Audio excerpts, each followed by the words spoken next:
ધોરડીની પવિત્ર ભૂમિ, આદિવાસીઓનું આસ્થા કેન્દ્ર, સંતોની તપોભૂમિ માં આ કાર્યક્રમ થઈ રહ્યો ત્યારે પ્રથમ તો સૂક્ષ્મ શરીરે કે સૂક્ષ્મ રૂપે ઉપસ્થિત ગોવિંદ ગુરુ મહારાજ, પૂજ્ય જ્યોતિસર મહારાજ અને આપણા અહીંયા ગામખેડાના ધણી અને ગામખેડાની ધણિયાણી, ઉપસ્થિત તમામ સંતગણ, વડીલો, શાસન પ્રશાસનમાંથી ઉપસ્થિત તમામ ભાઈઓ બહેનો, વાલા ગણવીરો, ગણવીરાંગનાઓ, આદિવાસી પરિવાર વતી આ ભૂમિ પર પહેલા તો હું આપનું હાર્દિક સ્વાગત કરું, સન્માન કરું, આપ સૌને આવકારું એટલા માટે કે જે કંઈ જાણવામાં, શીખવામાં, સમજવામાં કમી રહી ગઈ, साधु की भाषा अटपटी झटपट समझी नहीं जाए, अगर झटपट समझाए तो सब खटपट मटी जाए, पण हजू सुधी खटपट नहीं मटी तो बधाए भेगा थईने आ खटपट आपणे मटाडवी छे। सत्य हूँ छे, अंधविश्वास हूँ छे, एमांथी आपणे बहार आववुं पड़े। એટલા માટે કે ચાર વારો આ શેર ગુરુવા જતા રહ્યા। આદિવાસીઓનો પહેલો ગુરુ બન્યો હોય તો ગુરુ ગોવિંદ, બીજા ઘર કહેવાય, સાધુ કહેવાય, મહારાજ કહેવાય, તપસ્વી કહેવાય, ધ્યાની, ધુની, યોગી, સિદ્ધિ વગેરે નામથી ઓળખાયા। પણ ગુરુના નામથી ઓળખાયા હોય તો ગુરુ ગોવિંદને એમણે આપણને સાચો રસ્તો બતાવ્યો, સત્યનો માર્ગ બતાવ્યો, બિનજરૂરી દેખા દેખીના વટવાળા ખર્ચાથી આપણને બહાર કાઢ્યા અને એમને આદિવાસીઓની વ્યવસ્થા કરી બતાડી અને વ્યવસ્થા માટે મેટ બનાવ્યા, કોટવાળ બનાવ્યા, પંચ બનાવ્યા, સેવક બનાવ્યા અને ભંડારી બનાવ્યા। આ સમાજનું સંચાલન, વહીવટ કરવા માટે આખું માળખું તૈયાર કરીને આપી દીધું। પણ એના વિશે આપણને સમજ પડી કે નહીં પડી મને કઈ ખબર નહીં।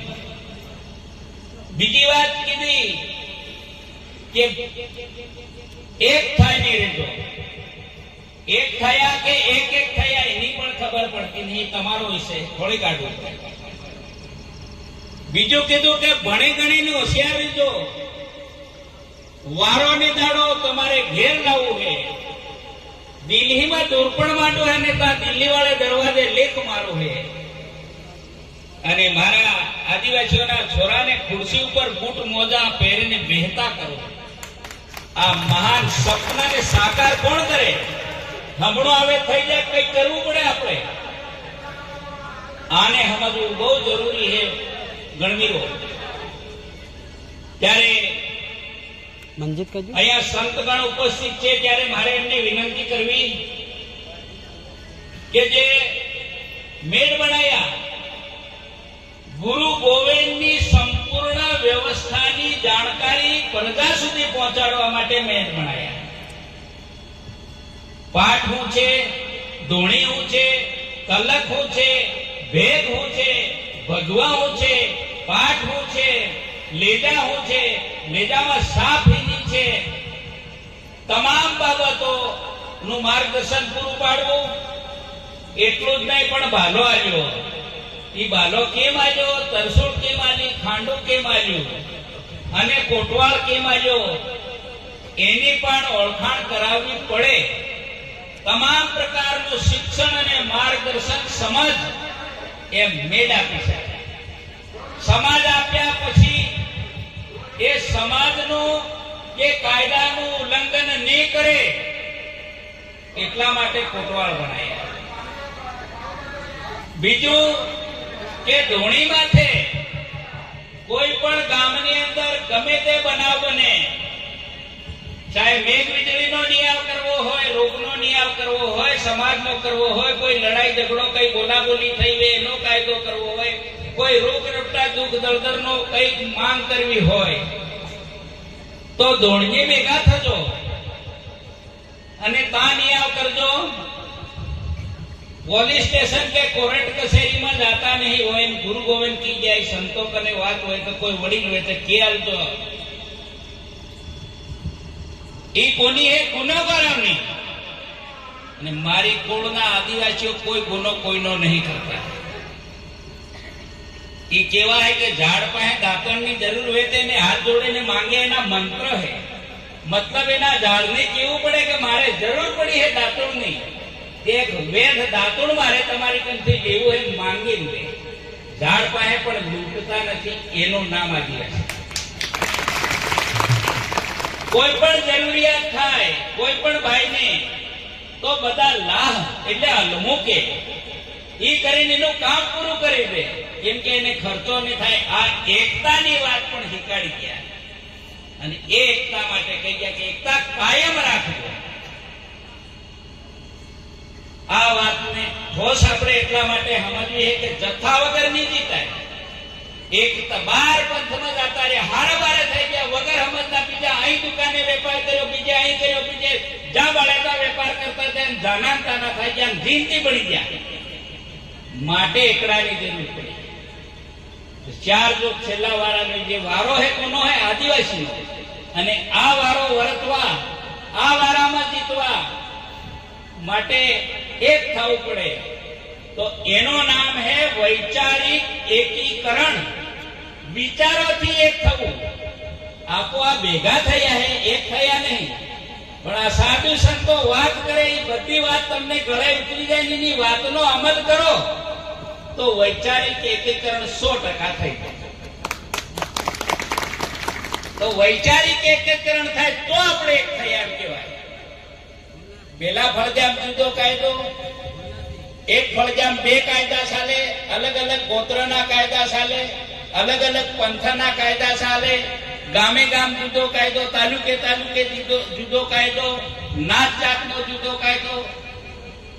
આવ્યા વિભાજનની અંદર આ સમાજના ટુકડા થઈ ગયા અને વગર માપે ટુકડા થયા. હાંદવા હું કરે લીલું પાન વેચીને ફાડો લાઈનમાં ફાટે, પણ હુકીલું હોય ગમે તે ફાટે એને શું કરીને હાંદવું.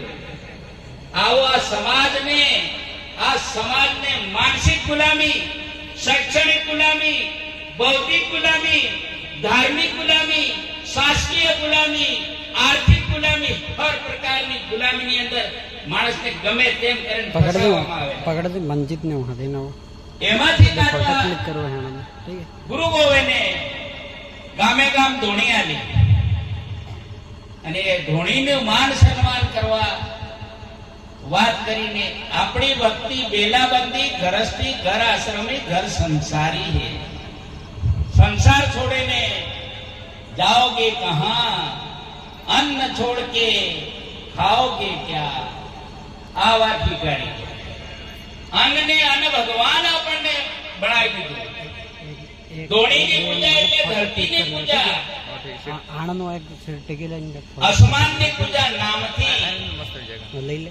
ચાંદ સૂરજની પૂજા લેજા એલ્યા. એના લેજાની ફરતી જે કાંગરી હે એ હે તારામંડળ. આને વિચારો અને એને લાકડામાં પરોવ્યો એટલે વનસ્પતિ પણ આવી ગઈ. એને પવનની અંદર પોતે ફરકે તો પવનની વ્યવસ્થા આવી ગઈ. આ વાત આપણને એટલી બધી આ પ્રકૃતિ વિશે સમજણ પાડી. કેમ સમજણ પાડી? ત્યારે કોઈ પણ સાધુ સંતો કે શાસ્ત્રો વાળાને બધા કે ભાઈ 5 તત્વની પુતળી બનાવી.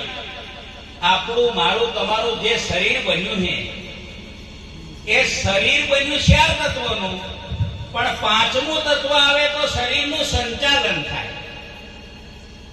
અને 5મું તત્વ હે આત્મા તત્વ અહીં નાહી જાય તો બાકીના 4 તત્વ પડી રહે, કઈ કરી શકતા નથી.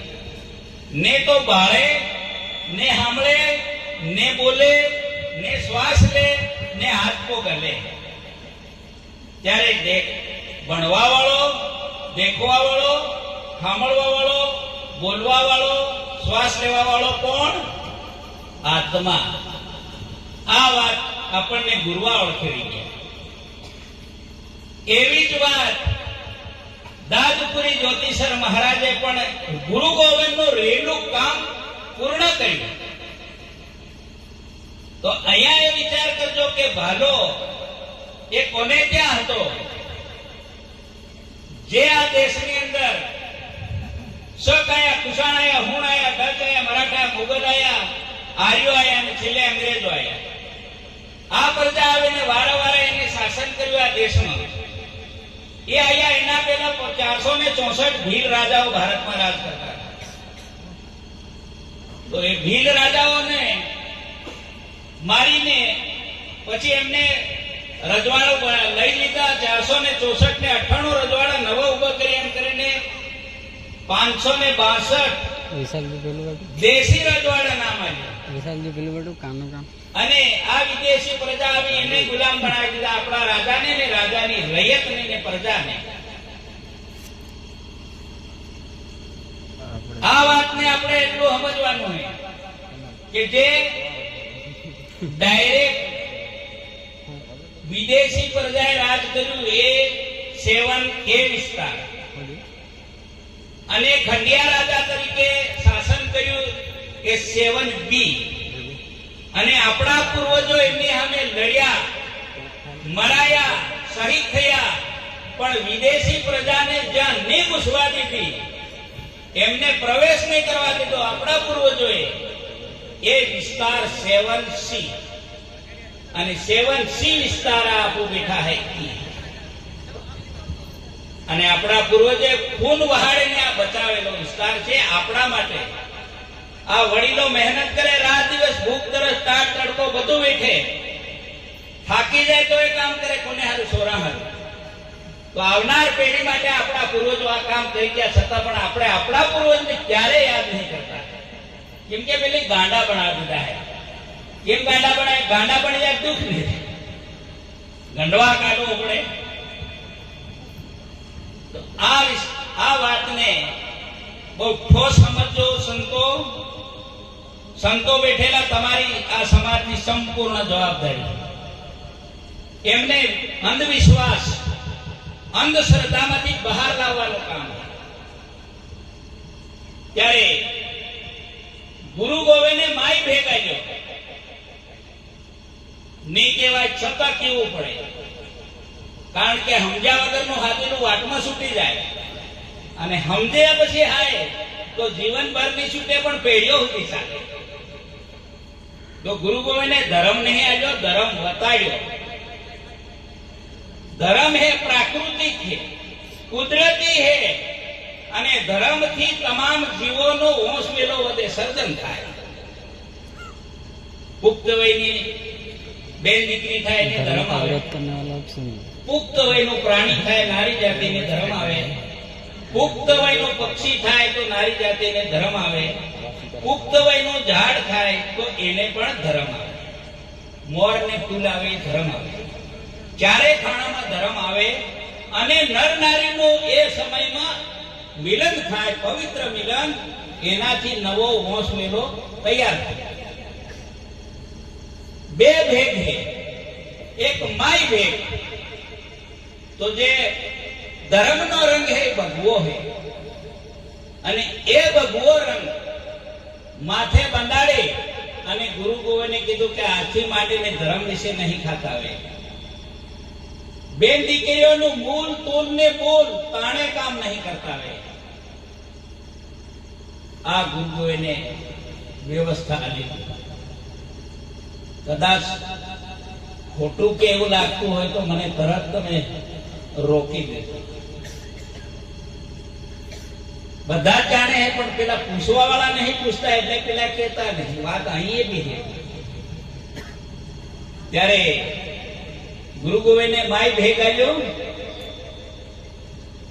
તો જયારે કોઈ પણ સંત ભેગ ધારણ કરે એટલે પહેલા તો જૂઠું ને બોલવું. ભેગ ધારણ કર્યા પછી કોઈ પણ પ્રકારનું ખોટું ને બોલાય. ખોટો વિચાર પણ નહીં આવે અને ખોટું કાર્ય તો થાય છે. એ એક મહાન તાકાત છે, મહાન વસ્તુ છે, પૂજનીય વસ્તુ છે અને એને કહેવાય સત ધર્મ. કારણ કે નવું સર્જન કરે, નવું બીજ બનાવે, નવો જીવ તૈયાર કરે. એટલા માટે આપણે ઘરે આ ધર્મ પરોણો થાય ત્યારે એની સેવા કરવી પડે. આ વાતને સમજી એટલા માટે ગમે ત્યાં હરે ફરે તો જીવ પેદા થાય છે. એનાથી લાખો કરોડો વાયરસ પેદા થાય. એક ક્ષમતા કુદરતી આવે છે. 3.5 દાડાનો એમનો પીરિયડ હોય છે. એટલે કોઠે કપલે અડે તો દાણા નહીં અબડાતા, પણ જીવ પેદા થાય. જીવ દાણા ખાય એટલે હવે રહેવા તેટલી જ છે. એવી રીતે વાડી બગીચામાં ફરે તો ત્યાં જીવ પેદા થાય અને એ જીવ કોણી ડેર ઉપર બી એટલે ડેર કુંડરાય જાય. મતલબ જીવ પેદા થાય છે આ ધર્મથી. એ પાવરને પણ સમજવો પડે. એટલે ગમે ત્યાં હરે ફરે ત્યારે એટલા માટે આપણે એમની સેવા કરવાની. 3.5 દાડા સુધી ઘર બેઠે પાણી પાવું પડે, ખાવાનું બનાવે આનું પડે, બધું જ કામ કરવું પડે. બાકીના 1 મહિનાના 26 દાડા તો આપણી સેવા કરે જ છે. એટલે આ વાતને ધ્યાનમાં રાખજો. બીજું, ધણીનો ભેદ એ સફેદ હોય. પ્રાણીમાં, પક્ષીમાં, મનખમાં, ઝાડમાં, હર જગ્યાએ બીજ છે, એનો રંગ સફેદ છે. એ ધણીનો ભેગ. તો માય ભેગ અને ધણીનો ભેગ બેનો સંયોજન થાય તો વંશ વેલો વધે. આ બહુ મહાન કુદરતી શક્તિ છે. બીજ પેદા થાય છે. એ પવન પાણીની કણી બને. જમીન અને ગરમી 4 નું ભેગું થાય ત્યારે અન્નકણી પેદા થાય. અને અન્નકણી ખાવાથી માણસમાં, પશુમાં, પક્ષીમાં બીજ પેદા થાય. ત્યારે સંતોને વિનંતી એ કરું કે કોઈ આ ભોજન સમારંભ કર્યો, એક પણ સૂકાનો દાણો ખાઈને ફેંકાય નહીં. કે ફેંકાય કેમ કે અન્ન ભગવાન છે. એ આપણા પેટમાં પડે ત્યારે કઈ બી કરી શકો, પણ બાકી ખાલી થઈ જાય ત્યારે આડા પડી જવું પડે, સુઈ જવું પડે, પડી રહેવું પડે. બોલવાની, ચાલવાની, બેઠો થવાની પણ તાકાત નહીં રહી. આ તાકાત અન્ન ભગવાન આપું. પછી બીજા ભગવાનને માનતા હોય ને એ ભગવાન આપણને કઈક કામ લાગતો હોય તો એની અંદર ખાઈ જાય. આપણે ગોળીને પી જાય છે કે ગમે એમ દળીને ખાઈ જાય. ખવાય તો પણ પચવાતું. બીજું, ભગવાનની વાત આવી. એના ટોટલી ધરતી પર જ્યાં મંદિરો હોય ત્યાં ભગવાન તો છે જ. હર મંદિરમાં હે. પણ આ મંદિરમાં જે ભગવાન એ બનાવ્યા કોને? ભાઈઓ થોડાક બોલો એટલે અર્થિંગ મળે. મને આમ એ થાય. મનથી બનાવ્યા તો મન કોને બનાવ્યું? ભગવાને. હવે મન કયા ભગવાને, મન કયા ભગવાને બનાવ્યો? મને બનાવનાર માર બાને માર આઈ. તો મારો બા મારો ભગવાન થયો કે નહીં થયો? હવે તમાર કઈ હતા ગોઠવતા જાજો ને તે પાછું એક પાસે એક થંજો રોટો હોય કે ખાવાને કામ થાય. મારી જે રચના થઈ એવી તમારી પણ થયેલી છે. મારી માએ મને પેટમાં હાંસવો 9 મહિના 9 દાડા. કડવું, ખારું, તીખું, ખાટું નહીં ખાતું હોય, વધારે નહીં ખાતું હોય મારા માટે. પછી મને કઈ ઈજા થાય, એવું કામ નહીં કર્યું, એવું વજન ને ઓછું હોય, આટલી મારી પેટમાં સંભાળ રાખ્યા પછી મને સલામત મારી બોડી બન્યા પછી મને જન્મ આવ્યો.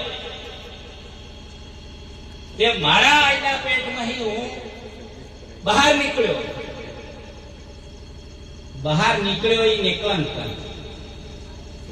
ગલત નહીં સમજાડો એક પણ શબ્દો ને આ ધરતી ઉપર આ વાત લઈ જાય સાબિત કરાવી અને કોઈ ખોટી પાડી આલે એની મારે ગુરુ કરી લેવા જે તે થાય. તો સંતો મારી માં મારી માતાજી ને મારો બા ભગવાન મને સર્જન કર્યું, નિર્માણ કર્યું, મારી રચના કરી એટલું જ નહીં પણ બાળપણથી મને દૂધ દાવતા શીખાડ્યો, મહારાજ બોલતા શીખાડ્યો, ઉભો થતા શીખાડ્યો, ચાલતા શીખાડ્યો, ઓળખતા શીખાડ્યો. બાપા, દાદા, કાકા, મામા આ બધા શબ્દો મારી માએ મને શીખાડ્યા. તમને પણ એવું તો હે કે નહીં વે પાછળ વાળાને? હા, તો એમ પાછું પુકારો ભરતા જતો તો વાતમાં થોડી મજા આવે. કઈ પેલું માનો કે કાંદા કે મૂળાની જે કચુંબર આવે એ ખાતે પેટ નહીં ભરાય પણ ટેસ્ટ માટે પેલું જરૂરી છે. દાળ ચોખા ખાય તો પેટ ભરાય. તો તમે ઉકારો ભરો એ હું મને સપોર્ટ મળે, અર્થિંગ મળે એટલે એનાથી વાત મને આવડે. આ તો તમારા લીધે આવડે, આને સમજ. તો આપણી વાત મૂળ થતી હતી મને માટે મહારાજી મારભાઈ રાત દિવસ મહેનત કરી, ભૂખ વીઠી, તડકો વીઠ્યો, તે દાડ કપડા ને મળતા હતા, થીગડા મારીને પણ કપડા પહેરતા હતા. મેં ખાટલા મૂતર્યો હે તો મારા મૂતરેલા મૂતી હે ને મને કોરામ હોવાડ્યો હે. તમારે પણ એવું કદાચ થયું છે. આટલું મારી માએ કહ્યા પછી મને ભણાયો, ગણાયો, મોટો કર્યો, નોકરી લગાડ્યો ને પરણાયો.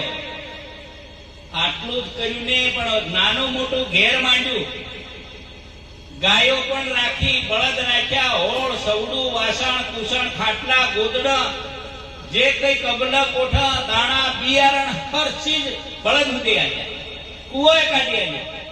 આટલી સગવડ મને કરી આલીને પસાઈ ગયા. હું દોકાનમાં હો ભગવાન લાવું મને કેટલું હાલે. હું બોલું પણ એ મારો, હું બોલું પણ એ મને બોલે વાત નહીં કરે. હું આરતી કરું, વધામણું કરું, કાલાવાલા કરું, દીવા કરું, કંકુ સોપડું બધું કરું પણ એ મને કઈ કરે. બરોબર? તો માણસ નું બનાવેલું માનવ સર્જિત વ્યવસ્થા છે એ કદાચ ખોટી હોઈ શકે અને જે કુદરતી સર્જન છે એ કદાપી ખોટું ના હોઈ શકે. બરાબર? મનખ ના બનાવેલા ને મનખ પૂજે તો મળે હો. એને ગોરખનાથે કીધું કે જીવતા નરને સેવીએ, જાગતા નરને. તો આપણે આ સત્સંગ કરીએ, વાતી કરીએ, છોરા ભણે, ગણે, વાંચે, બધું જ કરે. હું કા જાગવા કે હુવા? જાગવા. વિચાર કરો તો આખી રાત બિહીરો, 1 મહિના સુધી એમને બિહીરો તો જાગ્યા કેવાય કે નહીં કેવાય? નહીં કેવાય. બોલો. પણ તમે 1 કલાક સત્ય વાત સમજી લો તો જાગ્યા કે નહીં જાગ્યા? આ વાત છે. જે ભણે જાગે, જાગતની પાડીને હુતેલાના પાડા એમ ડોહા કહેતા હતા. બરોબર? તો આપણે પેલા તે ગોરી ગાય ને આપણને હુવાડ દેતા. બરોબર? હુતેલા હોય એને શું મળે કઈ? તેમાં આપો રાત ધન મજૂરી કરીને થાકી ગયા. આ દેશની અંદર 12 કરોડ 70 લાખ માણસો રાત દિવસ મજૂરી કરે ત્યારે બીજા મજૂરી જ નહીં કરતા. એ નહીં મજૂરી કરતા એ મોજ મજા કરે. મોટા મસ્ત ના બંગલામાં રે, માથામાં ઓછી કોને, પગમાં ઓછી કોને, વેઠનું ગોદડું હોય.